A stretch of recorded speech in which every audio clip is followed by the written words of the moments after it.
오늘 저는 제 삶에 있어서 제 삶을 바꿔준 이 성경 가운데 한 책이 있습니다. 그 책은 전도서였습니다.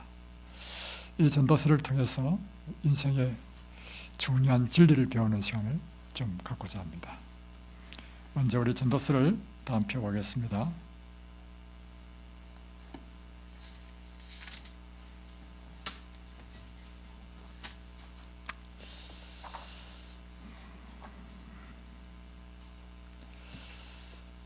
우리는 짧은 인생을 살아가면서 다양한 삶의 모습을 보면서 우리 자신에게 질문하는 것이 있습니다. 무엇이 가장 소중한 것인가?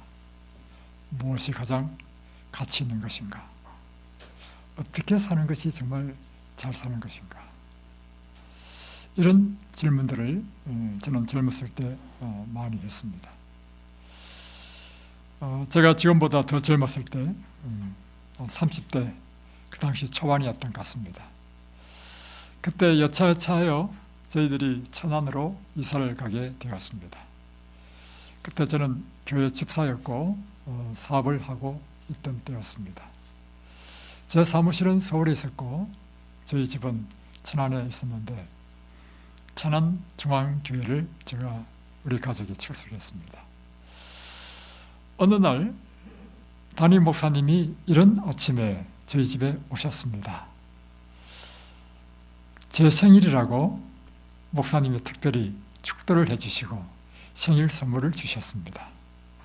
그 생일 선물이 그 당시에는 CD가 나오기 전이었기 때문에 테이프로 잠언, 전도서, 아가서 이 성경을 녹음한 테이프를 저한테 주셨습니다. 저는 그때 출근 시간이 2시간이었고 제 차로 운전해서 갔는데 퇴근 시간이 2시간이었습니다. 그래서 테이프를 받고 출근과 퇴근 시간 2시간 동안 그 테이프를 듣게 되었습니다. 그런데 잠언과 전도서와 아가서 중에 제 마음에 탁 꽂히면서 감동을 준 책이 있었는데 그것은 바로 전도서였습니다.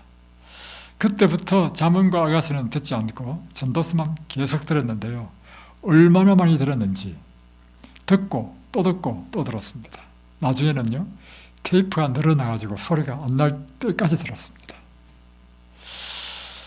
전도서를요 한 100번 정도 들으니까 도같았습니다.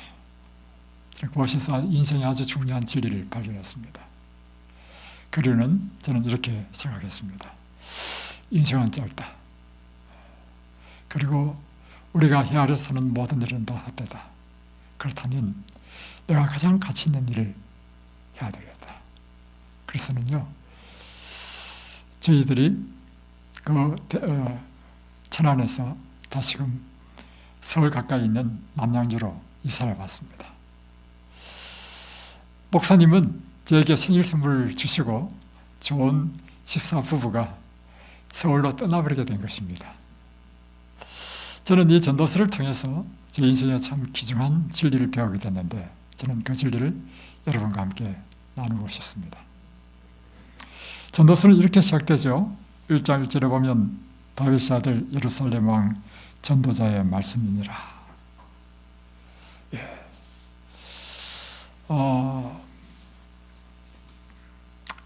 이 전도서는 다윗의 아들 예루살렘 왕 전도자의 말씀이라 했으니까 솔로몬이 기록한 책입니다. 그리고 이 전도서라는 의미가 무엇인가 하면 이 솔로몬이 인생의 행복을 얻기 위하여 그가 모든 것을 다 해보고 그리고는 심오한 인생의 진리를 깨달은 것입니다. 그리고 그가 깨달은 이 진리를 혼자 간직할 수 없어서 사람들을 모으고 설교한 것, 이것이 바로 전도서인 것입니다. 그래서 이 전도서라는 그 히브리 말의 뜻은 무엇인가 하면 사람을 모으다, 설교하다 이런 뜻입니다. 그러니까 이 솔로몬은 그의 인생의 삶을 통해서 추구한 것이 있었습니다. 그것은 인생의 행복을 추구하는 것입니다. 여러분, 우리 역시 인생의 행복을 추구하지 않습니까? 예. 우리가 오늘날 건강을 위해서 이렇게 노력하는 것도 행복하기 때문입니다. 건강이 곧 우리의 행복과 연결되기 때문이고요. 또 젊은 사람들이 열심히 공부하는 이유도 공부를 잘해가지고 좋은 직장을 가고 다 뭐예요? 인생의 행복을 추구하는 것입니다. 그리고 결혼하는 이유도 인생의 행복을 추구하는 일이고요. 애 낳고 돈 벌고 하는 모든 일은 인생의 행복을 추구하는 일입니다. 솔로몬 역시 그의 생애 가운데 참된 인생의 행복을 얻기 위하여 그는 솔로몬 이 이스라엘의 왕으로서 그가 할 수 있는 모든 것을 다 해보고 그는 결론적으로 인생에 아주 심한 진리를 발견하고 이 전도서를 기록한 것입니다. 그래서 우리는 이 전도서를 통해서 솔로몬이 인생의 행복을 얻기 위하여 그가 했던 것을 하나하나 우리가 따라가 보는 것입니다. 그리고 정말 그가 발견한 심오한 인생의 행복이 무엇인지를 우리 역시 함께 발견하게 되기를 바랍니다. 첫 번째 솔로몬이 추구했던 것은요, 물질주의였습니다.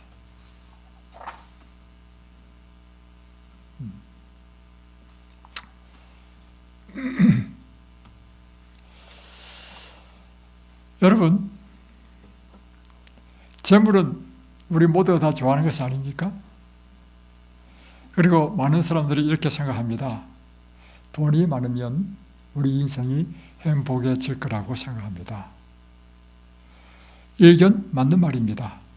왜냐하면 돈만 있으면 우리가 하고 싶은 것을 다 하잖아요. 사고 싶은 것 다 하고요. 우리가 좋은 데 가고 싶은 데 다 가고 먹고 싶은 것 다 먹고, 그러니 돈이 얼마나 좋습니까?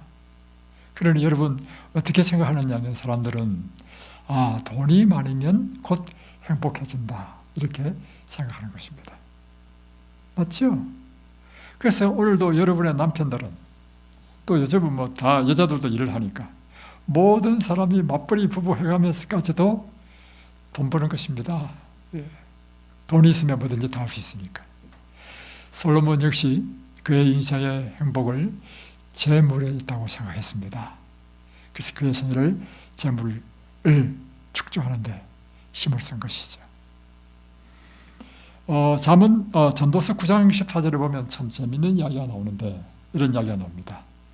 이게 실제로 있었던 한 사건이라고 이제 주석을 보니까 돼 있는데, 어떤 작고 인구가 많지 않은 성읍에 큰 임금이 와서 에워싸고 이 성을 공격했습니다. 그럴 때 좀 함락될 위기에 있을 때 이 작고 인구가 많지 않은 이 성읍에 한 지혜자가 있었습니다. 그런데 이 지혜자는 가난한 자였다는 것입니다. 그래서 그 지혜를 통해서 이 성을 건졌습니다. 그런데 이 건지고 난 다음에 사람들은 그를 기억하는 사람이 없었다는 것입니다. 왜요? 가난하기 때문에. 그래서 여러분, 가난하면 서럽습니다, 여러분. 그래서 이 말이 있잖아요. 부자는요, 지리산 골짜기에서도요, 문정성시를 이루고, 가난한 사람은 시장 한복판에서도 찾는 사람이 없다는 거 아닙니까?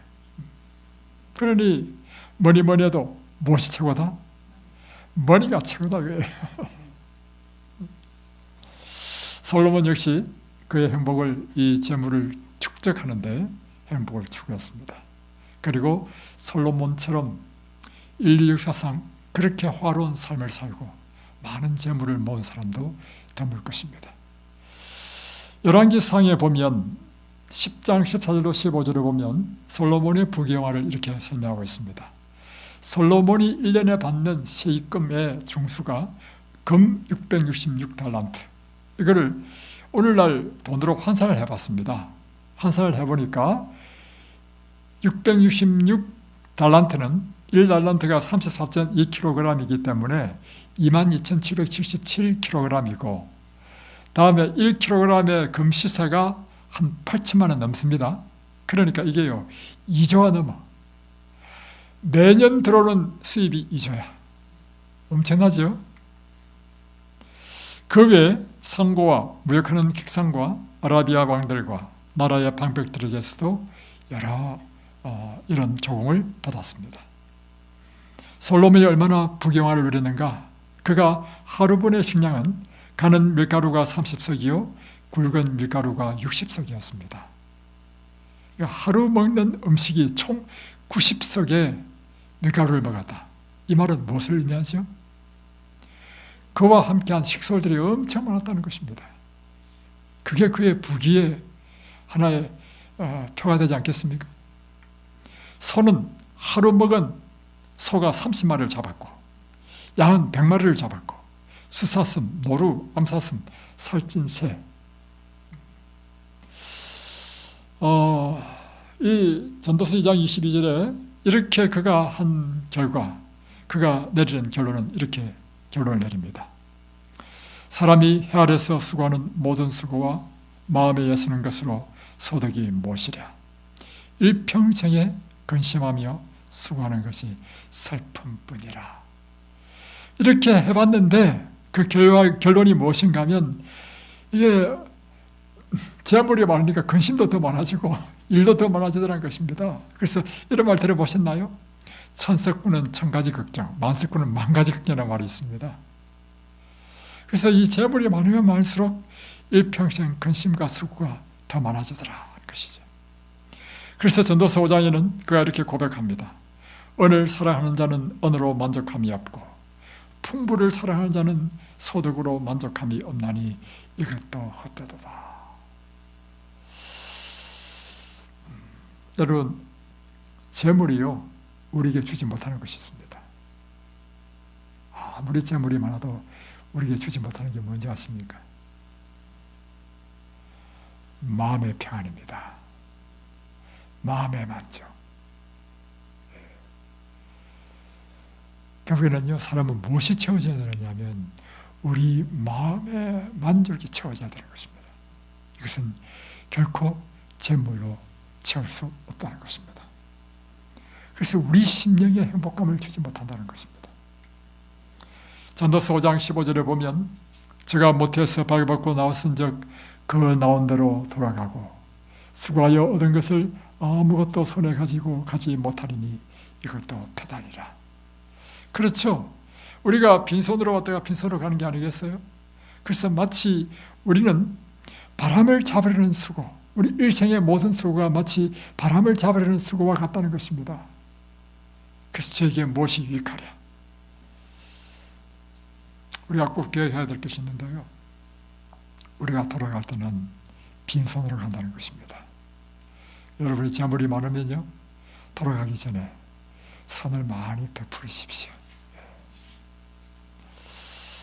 누가복음 12장에서는 예수님께서 이런 비유를 하셨습니다. 또 비유로 저에게 일러 가라사대 한 부자가 그 밭에 소출이 풍성하매. 자, 이 내용은 이것입니다. 한 부자가 있었는데 그의 농사를 지었는데 소출이 엄청나게 많이 나왔다는 것입니다. 이 소출이 너무 많아가지고 이 소출을 저장할 창고가 없어. 그래서 그가 어떻게 했냐면 기존에 있는 창고를 헐어버리고 더 크게 짓고 이 소출을 가득 채워놔야 되겠다. 그리고는 엄청나게 많은 소출이 있으니 내 영혼에 이르기를 내 영혼아 너는 이제 안심하라. 내가 수년 동안 먹을 것을 다 쌓아두었다. 그러니 평안히 먹고 쉬고 마시고 평안을 누리라. 자기 스스로에게 이렇게 말한단 말이에요. 예수님께서 하신 말씀입니다. 그러면서 예수님이 이야기를 하시면서 하신 말씀이 이렇게 했습니다. 하나님은 이 부자에게 말씀하시기를 어리석은 자여 오늘 밤에 내 영혼을 도로 찾으리니 그러면 내가 예비한 이것이 누구의 것이 되겠느냐. 그렇죠. 우리는 내일이 보장되어 있지 않습니다. 내 영혼에게 앞으로 수년 동안 먹을 충분한 것을 준비했다 할지라도 언제 하나님께서 우리 생명을 거두실지 아무도 모릅니다. 그럴 때 내가 예배한 이것이 누구의 것이 되겠느냐 하는 것이죠. 그래서 제가 참 재미있는 이야기를 들었는데요. 중국에 어떤 갑부가 있었는데요. 이 갑부가 뭐 사업이 크다 보니까 엄청 바빴어요. 엄청 바빠가지고 이렇게 막, 원래 여러분 이 말이 맞아요. 재산이 많으면 많을수록 일이 더 많습니다. 나중에는요, 자기 시간도 얻지 못할 만큼 많습니다. 그 사업 하느라고. 그러다 어느 날 젊은 나이에 50대 초반에 갑자기 그냥 심장마비로 죽어버렸어요. 바로로. 그랬더니 이 모든 재산이 누구에게 넘어왔냐면 그 부인에게 넘어왔어요. 근데 그 부인이요, 그 많은 재산을 받아가지고 자기 차 기사와 결혼했습니다. 그러니 그 기사는 졸지에 갑부가 되어버린 거예요. 여러분, 왜 하나님께서는 이렇게 이 어리석은 이 부자를 어리석은 자라 했습니까? 세상적으로 볼 때는요, 이 사람은요 정말 존경받을 만합니다. 왜냐하면 부자는 아무나 부자 되는 게 아닙니다. 정말 열심히 일하고 최선을 다하고 그래야 부자가 되죠. 게으른 사람 됩니까? 안 됩니다. 놀고 싶을 때 놀러 가는 사람, 그리고 뭐 즐길 거 다 즐기고 누가 부자 됩니까? 부자 되다는 것은요, 여기에 몰입했습니다. 얼마나 성실한 사람입니까? 그러나 하나님의 눈에서 볼 때는 이 사람은 어리석은 사람입니다. 왜요? 이 사람에게 지혜가 없는 사람이라. 하나님을 위하여는 그가 준비한 것이 아무것도 없어. 그러니 그 생명이 호흡이 끊어지면 그는 영멸하는 사망이 이른다는 것입니다. 하나님을 위하여 그가 투자한 시간이 아무것도 없어. 이런 사람이 어리석은 사람이라는 것입니다. 그래서 여러분, 이 세상의 기준과 하늘이 보는 기준은 다르다는 것을 기억하십시오. 제 부모님의 고향이라고 부모님의 고향이 또 우리 고향이 되기도 하죠. 고향이 경북 의성군 옥산면이라 해가지고 굉장히 깊은 산골입니다. 그래가지고 제 기억에 중학교 1학년 때까지인가 그때도 전기가 안 들어온 굉장히 시골의 산골이었습니다. 그리고 논이 거의 없고 밭이 있어서 쌀을 거의 맛을 못 보는 곳. 근데 이곳이 다 산인데 박정희 시대 때요, 이 사과 과수를 장려해가지고 사과를 개간해가지고 땅을 개간해가지고 산을 개간해서 사과를 심었는데 사과 맛이 기가 막히게 좋은 거예요. 왜냐하면 이 낮과 밤의 기온차가 크면서 이 사과가 단단하고 당도가 아주 높았어요. 지금은 이제 기후 변화 때문에 이제 좀 위로 쭉 올라갔습니다. 그래가지고 이제 여기 가보면 전부 다 사과밭이야. 근데 이 동네에 한 부부가 있었는데 정말 성실한 부부가 있었습니다. 나이도 동갑이야. 근데요, 해 뜨기 전부터 가가지고요, 산을 개간해가지고 과수 농사를 엄청 지었습니다. 그래가지고 이분은요, 이제 밤이 돼가지고 앞에 안 보여가지고 일을 못할 때까지 일을 한 사람이 부부가 다. 이 부부가 한 말이 있습니다. 왜 밤이 있습니까? 이게 무슨 뜻이에요? 밤만 없으면 밤새도록 일하고 싶은데 얼마나 성실한 사람입니까? 그래서 성공했어요. 성공. 그런데 어느 날 50이 되었을 때 그날 밤 잠을 주무시다가 두 부부가요, 밤중에 돌아가셨습니다. 이유는 과로사야. 여러분, 이 비석에 무엇이라고 적어주면 좋을까요? 이 세상에서 가장 성실한 사람, 이렇게 적어줄까요? 하나님께서는 이렇게 기록합니다. 어리석은 자. 여러분 기억하십시오. 이 세상에 여러분이 성실하게 사는 것 참 중요합니다. 그러나 그보다 더 중요한 것이 있습니다. 이 세상에 사는 삶은요, 다 우리의 삶의 한 방편일 뿐입니다. 우리가 추구해야 될 것은요, 영원한 하늘을 위하여 이 땅에서 준비하는 삶이 이 땅에서 우리가 살아야 할 진정한 삶입니다. 그러나 오늘날 수많은 젊은이들이 그걸 몰라요. 그냥 삶의 쳇바퀴처럼 해가지고 말씀도 없고 기도도 없고, 이것이 오늘 현실 아닙니까, 여러분?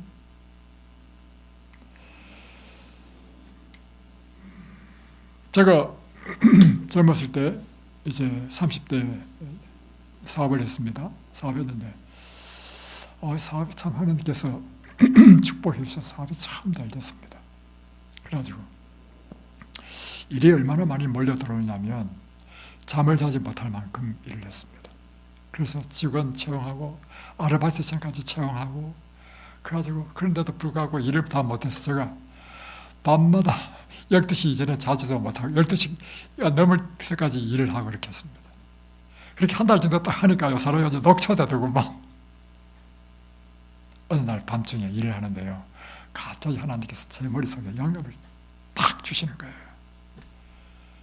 너 지금 뭐하고 있냐? 예, 저 지금 일하고 있는데요.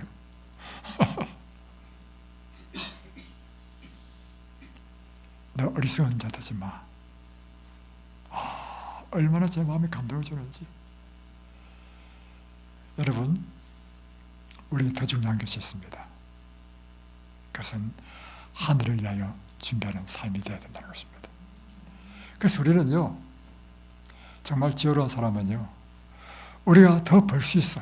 그럼에도 불구하고 더 벌 수 있는 것을 포기하고라도 우리는 하나님의 나라와 일을 위하여 우리의 시간을 우리가 별도로 떼놓는 그런 지혜가 필요합니다. 이 세상 사람들이 최고의 사익감이라는 사람이 있죠. 의사, 변호사 아니겠습니까? 그런데 알고 보면요, 사실은 제일 나쁜 직업이 뭐냐면 의사와 변호사입니다. 검사, 판검사. 왜 그런지 설명해 드릴게요. 제 친구가 의사가 많습니다. 의사하는 일이 뭐냐면요, 하루 종일 치과에서는요, 남의 이빨, 이 속에 그 썩은 거 너무. 그래서 어떻게 생각하면 이렇게 생각이 들더라고요. 제 개인적으로는. 아니, 그렇게 10년씩 이렇게 공부를 해가지고 하는 일은 결국에는 뭘 하냐면요, 노동이야, 노동. 결국 노동 아니겠어요? 육체적인 노동 아니겠어요? 질이 다를 뿐이지. 바깥에서 막노동, 노가다 하는 거나 사람의 섬세한 부분을 이렇게 하는 거나 똑같은 노동이 아니겠어요? 그런데 가만히 보니까 늘 병균과 접촉하죠. 또 하나는 의사한테 오는 사람들, 환자들은요, 이렇게 오는 게 아니고요, 이렇게 옵니다. 이렇게. 인상을 찡그려가지고, 왜냐? 아프니까. 그러니까 항상 찡그린 얼굴만 쳐다봐. 좋은 직업입니까? 나쁜 직업입니까? 여러분, 의사는요, 사명감이 없으면 사실은 정말 불쌍한 직업입니다. 또 하나는 제 선배 가운데 이제 수원지검장, 꽤 높은 직업이죠.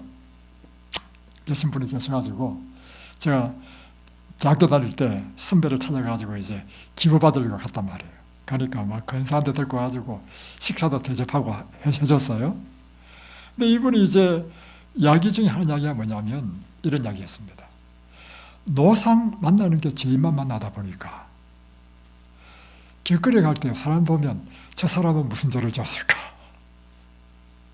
그리고 여러분, 검사요, 아주 험악합니다. 쪼리도 까고요. 일이 아주 거칠어요. 그 좋은 직업입니까, 여러분? 이런 디모데 전서에는 이렇게 기록하고 있습니다. 우리가 세상에 아무것도 가지고 온 것이 없음에 또한 아무것도 가지고 가지 못하리니 우리가 먹을 것과 입을 것이 있은즉 족한 줄로 알 것이니라. 예. 여러분, 우리가 오늘 하루에 삶에 필요한 것만 있으면 족한 줄로 아십시오. 그 이상의 것은 다 뭐냐면요, 그냥 쌓이는 것입니다. 그것은 내 것도 아닙니다. 그래서 여러분, 이것을 딱 기억하니까요, 이 평범한 진리를 깨달으니까 제가 언제나 식사할 때마다 하나님께 너무 감사해요. 왜 감사하냐면 나에게 필요한 것은요, 지금 억만금이 필요한 것이 아니고요, 이 아침에 내 생명을 유지하기 위하여 주어진 이 아침밥, 이것이 나에게 가장 중요해요. 그런데 이 아침밥을 어떻게 먹느냐면 이 세상 대통령보다도 나는 더 가장 최고의 음식을 먹는데, 그것은 뭐냐면 화려하지는 않는다 할지라도 이것만큼 우리 건강에 좋은 음식이 있어요? 최고의 음식 아닙니까? 그래서 저는 이 세상에서요 제일 행복한 사람입니다. 그렇게 생각하니까 이 세상에서 내가 제일 행복한 거야. 얼마나 감사한지. 여러분, 행복이라는 것은요, 우리가 많이 가지고 뭘 이루고 이게 있는 것이 아닙니다. 여러분, 여러분의 생각과 마음만 딱 바뀌어버리면 내가 가난하든지 부하든지 지위가 높든지 낮든지 관계없이 오늘 나에게 날마다 하루에 일용할 양식을 내가 하나님으로부터 공급받는다면 나는 그것으로 인하여 만족하고 감사하며 이 세상에 가장 행복한 삶을 살 것이다. 제가 이렇게 삽니다. 이렇게 사니까 제가 이 세상에서 제일 행복한 사람이 되는 거예요. 여러분, 여러분의 마음을 겸손하게 낮춰보십시오. 그러면 이 세상 모든 것이 감사해요. 그래서 이걸 알지 못하면 막 구하려고 하면 반드시 따라오는 것이 시험과 올무와 여러 가지 어리석고 해로운 정욕이 따라온다는 것입니다. 떨어져서 침륜과 멸망에 빠지게 된다는 것입니다. 그래서 이 바울은 이렇게 고민하고 있죠.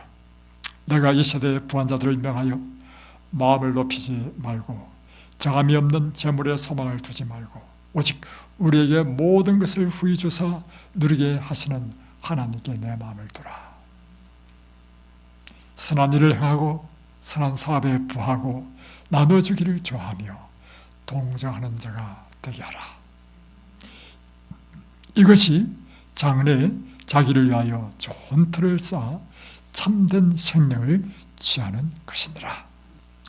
두 번째, 솔로몬이 인생의 행복을 위하여 추구한 것은 쾌락주의의 길이었습니다.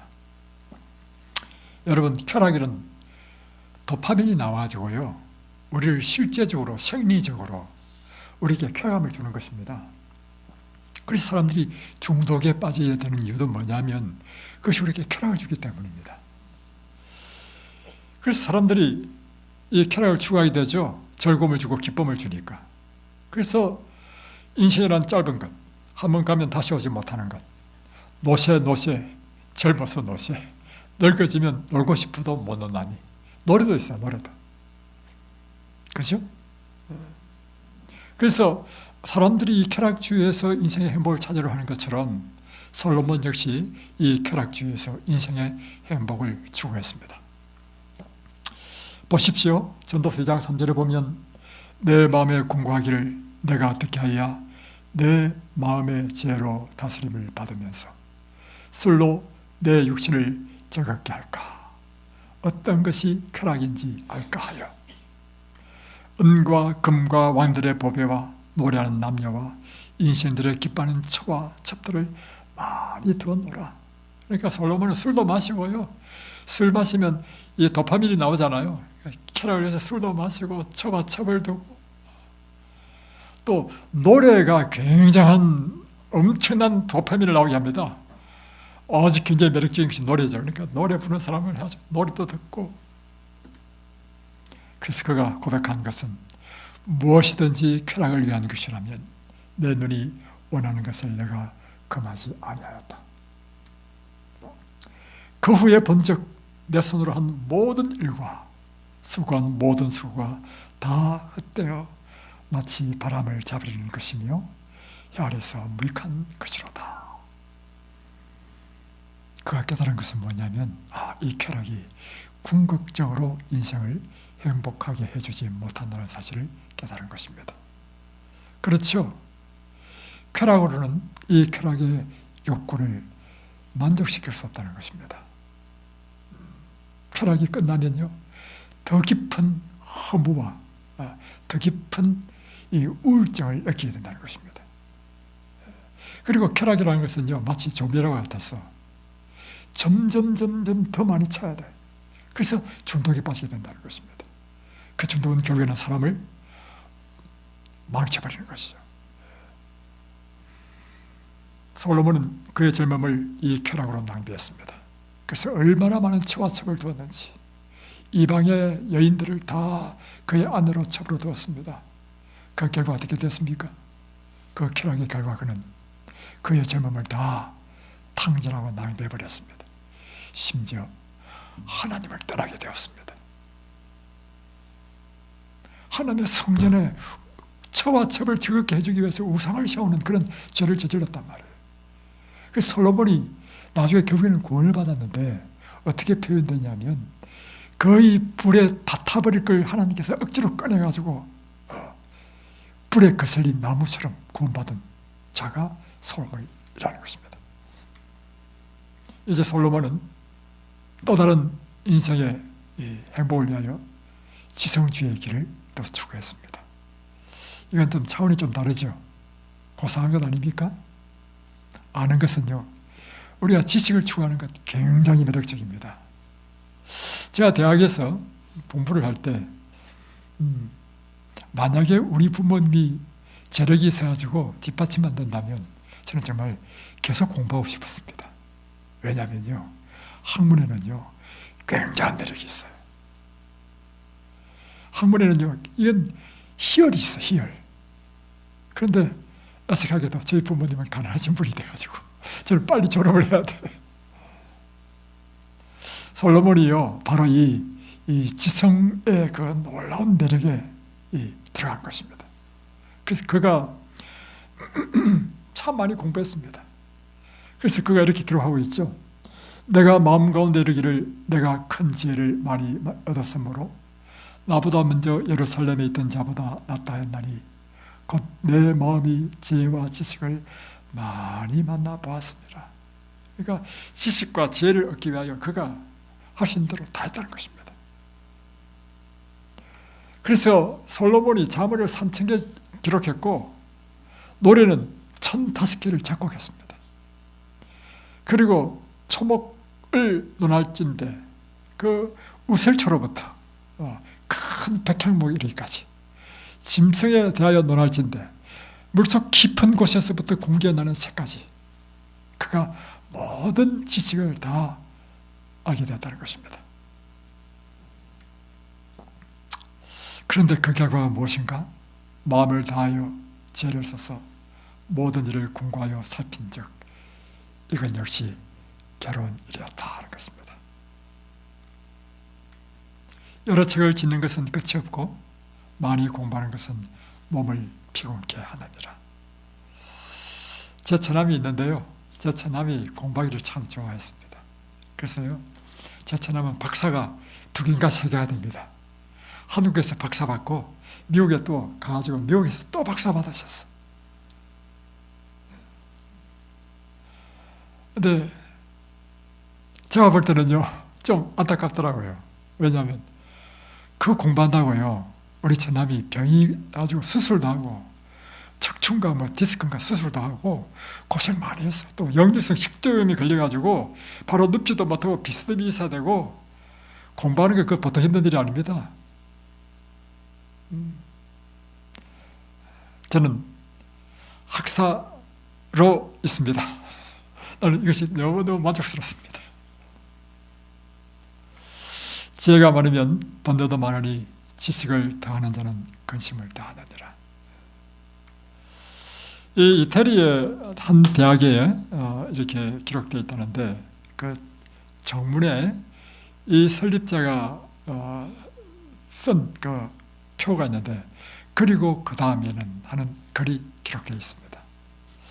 이 대학의 설립자가 왜 이 표를 대학에 붙였느냐 하면 그가 고학생으로 어렵게 학교를 다닐 때 자기와 같은 이런 고학생을 도와주는 훌륭한 기부인이 있다 해서 그 기부인을 찾아갔습니다. 자기 어려운 형편을 이야기하고 자기 학비를 좀 도와달라고 부탁하려고 갔죠.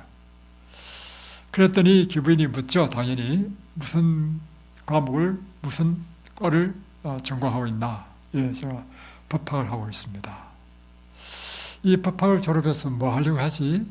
예, 제가 졸업하면 변호사가 되어 보겠습니다. 변호사 돼서 뭐 하려고 하지? 예, 일단 좀 돈을 좀 벌어가지고 우리 기부인처럼 저도 어려운 사람 좀 돕고 하고 싶습니다. 그리고 그 다음에는 뭐 할래? 뭐 하려고 하나? 하니까 저 결혼도 해야 되겠죠? 그 다음에는 뭐 애도 낳아야 되겠죠? 그 다음에는 뭐 늙겠죠? 자꾸 그 다음에 질문을 해보니까 나중에는 이제 뭐 그러다 죽겠죠 된 거예요. 그 다음은 하니까 죽음 이후를 생각해 본 적이 없어. 말을 못해. 그러니까 아니 자네 그 다음도 알지 못하고 어떻게 공부를 하나. 그래서 이제 도움을 받기는 받았지만 그 기부인의 질문이 그 마음에 탁 꽂힌 거예요. 그러면 내가 그 다음에 내가 어떻게 되지? 결국은 그 질문이요. 그로 하여금 영원하신 분 하나님을 찾게 되었고 만나게 되었다는 것입니다. 그래서 이 경험 때문에 그는 그 다음에는 성공했죠. 성공해서 대학을 세웠으니까 그 다음에는 이 표를 그 대학의 표로 세워서 이 대학에 오는 많은 사람들에게 인생에 깊이 있게 한번 생각해보라. 그리고 궁극적으로 우리는 이 생의 삶 이후의 삶을 생각하도록 한 것입니다. 여러분, 인생의 행복이는 어디 있나요? 자녀를 많이 낳으면 행복할까요? 자녀를 낳아보니까요, 이것도 참 재밌는 일이고 정말 기쁨을 주더라고. 아들을 낳았을 때 너무 행복했습니다. 또 딸을 낳으니까 또 딸은 또 아들과 또 달라. 살을 만지니까요, 딸은요 살이 몰랑몰랑해. 아들은 단단하거든. 몰랑몰랑하고 하는 짓이 달라. 너무 예뻐. 또 셋째를 낳았습니다. 셋째를 낳으니까 셋째는 또 더 예뻐. 그래서 제가 넷째를 낳고 싶었습니다. 근데 셋째가 극구 반대를 가지고 못 낳았습니다. 그런데 문제는 낳을 때는, 자랄 때는 예쁘고 좋은데요, 이게 점점 커가면서 이제는 저를 스트레스 받게 만들었습니다. 그래서 옛말에 틀린 말이 하나도 없었습니다. 가지 많은 나무에 바람 잘 일 없다. 사람이 비록 100자녀를 낳고 또 장수하여 사는 날이 많을지라도 그 심령에 낙이 족하지 못하고 또 그 몸이 매장되지 못하면 나는 이르기를 낳게 된 자가 저보다 낫다 하였느니. 여러분, 인생의 행복은 무엇이 있습니까? 장수하면 행복합니까? 그가 이렇게 고백합니다. 제가 비록 천년의 갑절을 산다 할지라도 우리에게 낙을 누리지 못하면 결국은 다 한 곳으로 돌아가는 것이 아니냐. 여러분, 그래서 오늘도 우리가 아침에 제가 설교했지만 우리 인생에서는 무엇이 있어야 되느냐면요, 낙이 있어야 돼. 다른 말로 표현하면 행복해야 됩니다. 여러분, 행복을 추구하는 지혜로운 분 되시기 바랍니다. 행복도요, 두 가지 종류의 행복이 있다 이야기했죠.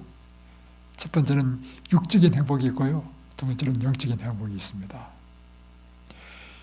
육적인 행복은 일시적이고 현상적입니다. 그러나 영적인 행복은 영원합니다. 영원한 행복을 얻게 되시기 바랍니다. 솔로몬의 경험을 통해서 우리가 깨닫는 것은 무엇입니까? 인간은 물질로, 쾌락으로, 지식으로도 인간의 노력으로는 진정한 행복을 찾을 수 없다는 것입니다. 그렇다면 우리는 과연 무엇을 위해 살아야 할까요? 제가 이 솔로몬 이 전도서를요 한 100번 들었는지 모르겠습니다. 어떤 몇 번 들은지 헤아리지 못했기 때문에 모르겠지만 테이프가 늘어나도록 들었으니까 그거 들으면서 제가요 점점점 정리가 됐어요. 솔로몬이 말하는 결론은 두 가지가 있다.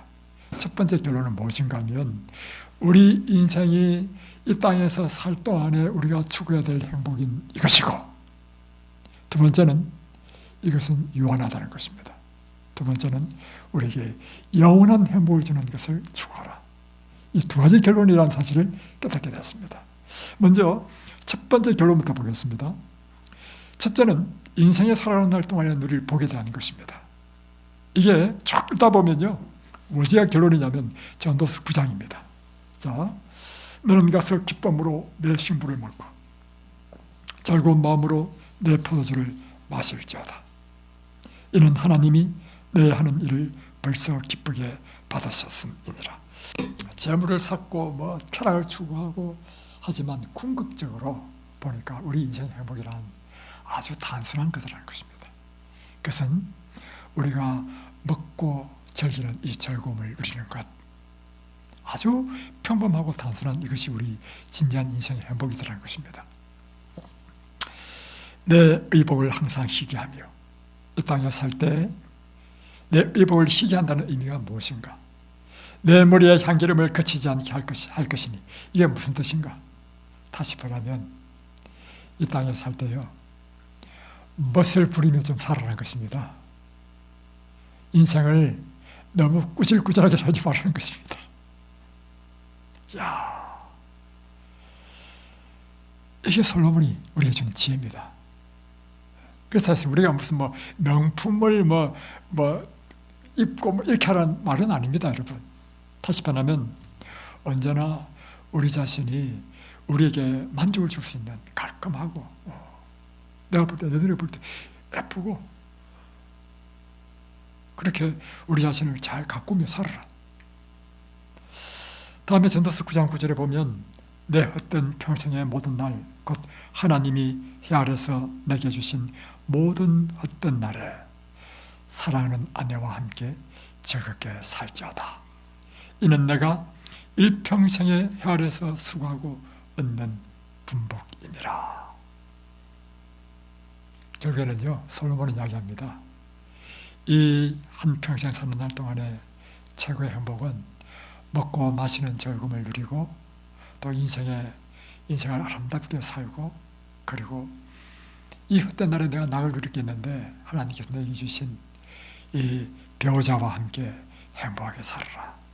이것이 일평생의 안에서 내가 수고하고 얻는 복이다.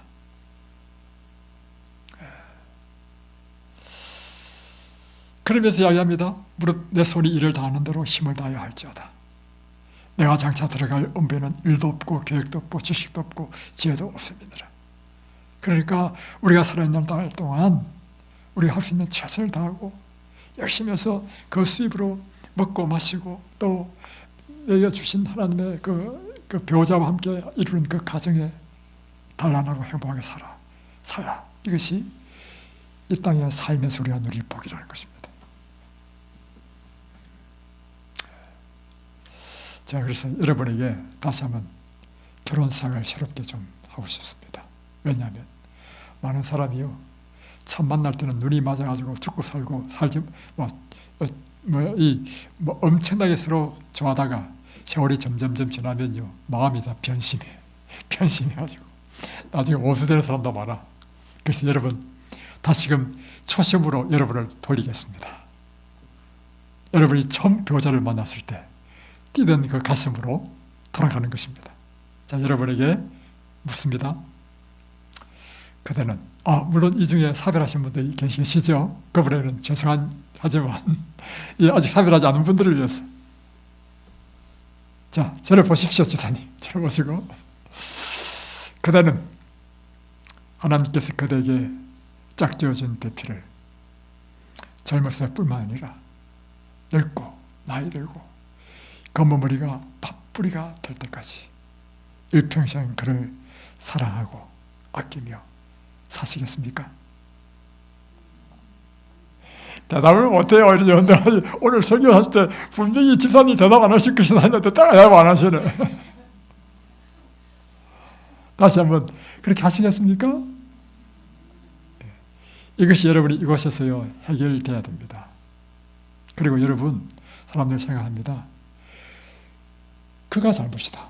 그런데요, 내가 바뀌면요 그 사람도 바뀝니다. 여러분이 이곳에서 반드시 배워보고 가셔야 될 게 뭐냐면, 내가 그렇게 바뀌어야 돼. 가가지고 남편이 눈이 동그랗게 져가지고, 당신 왜 이렇게 바뀌었어? 지난번에 한 분이 와서 그렇게 된 사람이 있어. 와가지고 갔는데요, 남편이 놀래가지고 이분은 예수 다 믿는 사람이야. 와가지고 이곳에서 3주 있었죠. 3주 교육 딱 받고 난 다음에 간 다음에요, 그 집안에 행복이 깃들게 됐습니다. 자, 그러나 여러분, 이 땅에서 우리의 삶은 유한합니다. 정말 사랑하지만 이렇게 지사님처럼 남편 일찍 돌아가시고 이런 분도 계시죠. 그리고 또 하여튼 누군가 먼저 죽을 거 아닙니까? 부부가 이렇게 한다 하더라도 이 땅의 행복은요, 영원하지 않습니다. 그래서 솔로몬은 이 세 가지 질문을 우리에게 던집니다. 첫 번째는 무엇이 영원한 것인가? 무엇이 가치 있는 것인가? 무엇이 새로운 것인가?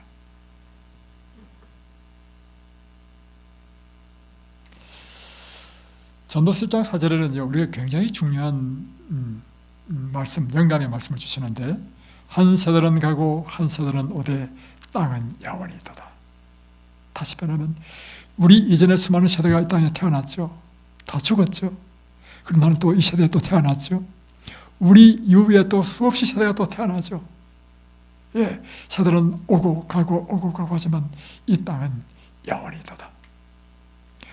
해는 떴다가 지며 그 떴던 곳으로 빨리 돌아가고, 바람은 남으로 불다가 북으로 돌이키며 이리 돌며 저리 돌아 불던 곳으로 돌아가고, 모든 강물은 다 바다로 흐르되 바다를 채우지 못하며 어느 곳으로 흐르든지 그리로 인하여 흐르느니라. 이미 있던 것이 후에 다시 있겠고 이미 한 일을 후에 다시 할지라. 해 아래는 새 것이 없나니 못을 가리켜 이르기를 보라, 이것이 새 것이라 할 것이 있으라. 오래전 세대도 이미 있었느니라. 이전 세대를 기억함이 없으니 장래 세대도 그 후 세대가 기억함이 없으리라. 이 말이 무슨 말인가 하면 이 말입니다. 내가 지금 살아있을 때 이 세상의 삶은 모든 게 다 이미 있는 것입니다. 다시 말하면 내가 살아있을 때 나는 이 70억, 80억 인구 중에서 제일 중요한 사람은 여러분에게는 여러분 자신이 제일 중요해. 그렇죠? 그래서 마치 이 세상은 내가 있음으로 존재하는 것처럼 느껴지고 나를 중심으로 돌아가는 것처럼 느껴지기도 합니다. 그만큼 내가 살아있는 동안에 내가 제일 중요하단 말입니다. 그런데 문제는 내가 죽으면 누가 나를 기억하냐 말이에요. 여러분의 자식은 기억할 겁니다. 보고 함께 지냈으니까. 그러나 그 자식도 죽고 그 손자가 태어났다.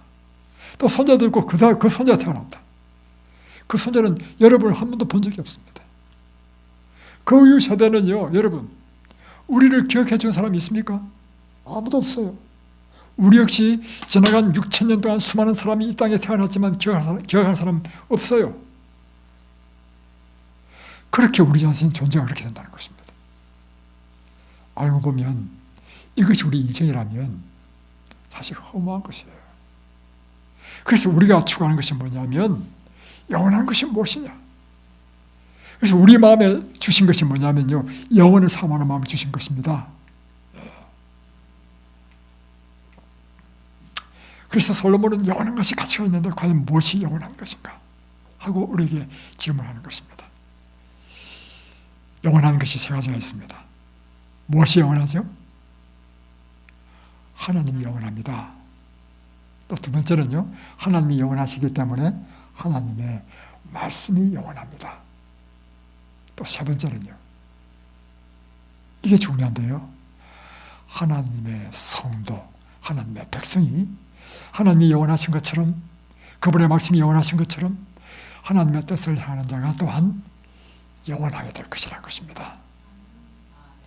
우리가, 요한은 우리가 하나님의 뜻을 향하는 자가 될 것 같으면 우리 자신이 죽음이 끝이 아닌 영원한 존재가 된다는 것입니다. 이것이 솔로몬이 발견한 것입니다. 그래서 우리가 추구해야 될 최고의 추구는 무엇인가 하면 우리 자신이 영원한 존재가 되는 것이 우리가 이 땅에서 살면서 추구해야 될 최고의 가치 있는 것이라고 하는 것입니다. 이태리의 한 교회당에 왼편에 글이 있는데 즐거운 것도 잠깐이다. 오른쪽 글은 뭐냐면 괴로운 것도 잠깐이다. 근데 가운데 글이 있는데요, 다만 영원한 것이 중요하다. 주여, 우리에게 영원한 것을 추구하는 지혜를 주옵소서. 여러분, 영원하신 분을 만나기 바랍니다. 그분의 말씀과 함께 사는 사람이 되기 바랍니다. 그분의 뜻을 향하는 자가 되어서 영원한 존재가 되길 바랍니다. 그리고 이 솔로몬은 이거를 쭉 다스면서 이제 마지막 12장에 이제 결론을 내리죠. 너는 청년의 때 곧 공관 해가 이르기 전, 나는 아무 낙이 없다고 할 해가 가까기 전에 너의 창조자를 기억하라. 해와 빛과 달과 별들이 어둡기 전에 빛 위에 구름이 다시 일어나기 전에 그리하라. 그런 날에는 집을 지키는 자들이 뜰 것이며 힘 있는 자들이 구부러질 것이며 맷돌질하는 자들이 정음으로 그칠 것이며. 이게 무슨 뜻입니까? 집을 지키는 자들이 뜰 것이다. 이게 솔로몬은 지금 시적인 표현을 썼습니다. 이게 뭐냐면 사람이 이제 늙으면요, 다리가 후들후들 떨린다는 것입니다. 또 힘 있는 자들이 구부러질 것이며, 나이가 들면요 허리도 구부러집니다. 맷돌질하는 자들이 적음으로 그칠 것이며, 이빨도 이제 빠진다는 것입니다. 창들로 내어다보는 자가 어두워질 것이며, 우리의 눈도 어두워진다는 것입니다. 길거리 문들이 닫혀질 것이며, 이건 또 뭐냐면 우리가 기도 어두워진다는 것이죠. 언줄이 풀리고 금그릇이 깨어지고 하리와 샘곁에서 깨어지고 바퀴가 우물 위에서 깨어지고, 다시 말하면 우리 인생이 이제 끝장난다는 것입니다. 흙은 여전히 땅으로 돌아가고 호흡은 그 주신 하나님께로 돌아가기 전에 너의 창조주를 기억하라. 일의 결국을 다 들었으니, 이게 솔로몬의 이제 마지막 글입니다. 일의 결국을 다 들었으니 하나님을 경외하고 그 명령을 지킬지어다. 이것이 사람의 최고의 행복이요 사람의 마땅한 본분이니라. 오늘 그분, 영원하신 분의 손을 붙잡게 되기를 바랍니다. 영원한 분이 되시길 바랍니다.